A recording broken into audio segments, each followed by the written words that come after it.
Hello, I'm Tory at the National Bighorn Sheep Center, and I wanted to visit with you a little bit about one of the many displays that we feature at this educational facility. This part of the center focuses on the mountain Shoshone or the Sheepeater culture, and we try and show the link between wild sheep and the people that lived here before the European contact period. This display right here is a diagram of a bighorn sheep trap that were found in the greater Yellowstone area, especially around Du Bois. It shows how the wild sheep were driven up a drive line, and often they were turned around and then funneled downhill into a sheep trap. So this is a pretty unique, ingenious method of procuring wild sheep for the mountain Shoshone people.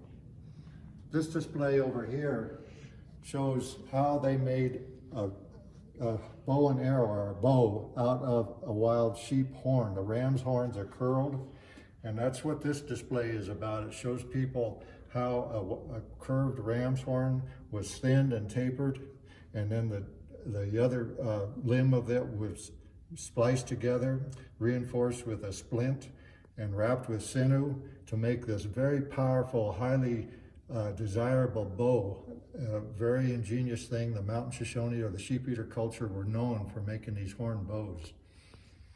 This display here features a set of winter moccasins or winter boots. It's made with the hair on wild sheep hair. It's got a coyote ruff on it and bison soles and bison foot. The inside has got the hair onto it. It's a very, very warm boot. It's a replica of what the mountain Shoshone people would have worn in the wintertime. This is a very warm boot. This is probably good to 40 degrees below zero.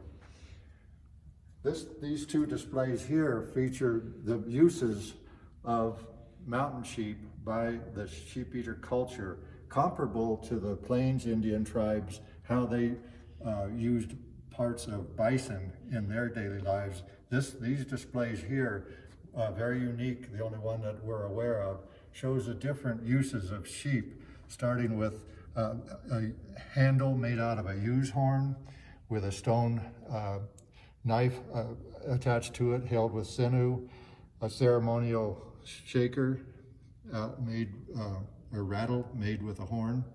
This is a tool that used to straighten the wooden shafts of arrows.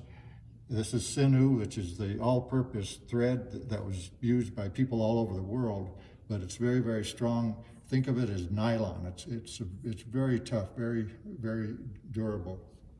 This is a black powder horn. This would have been during the post-European contact period. These are fish hooks made by the scapula or the shoulder blade of a bighorn sheep, carved into the shape of a fish hook. Different dippers, ladles were made from the horns. Combs to comb human hair were made from the horns as well. The mountain Shoshone or Sheepeater culture were known for their ability and their skill at tanning hides. This is hand-tanned sheep hide right here. And a lot of the Europeans, the mountain men and the traders, would comment about how skilled these people were. This shows some bone needles made by, again, from the bighorn sheep. These are stomach bowls made from the stomach lining.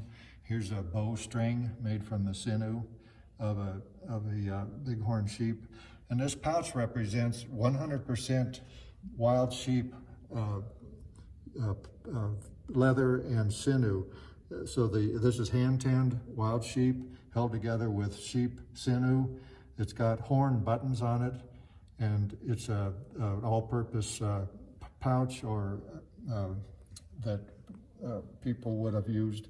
So this gives you an idea about the important connection between wild sheep and people, and how there was almost a symbiotic relationship. The sheep took care of the people, and the people valued and respected and made sure that there were plenty of sheep on the mountain.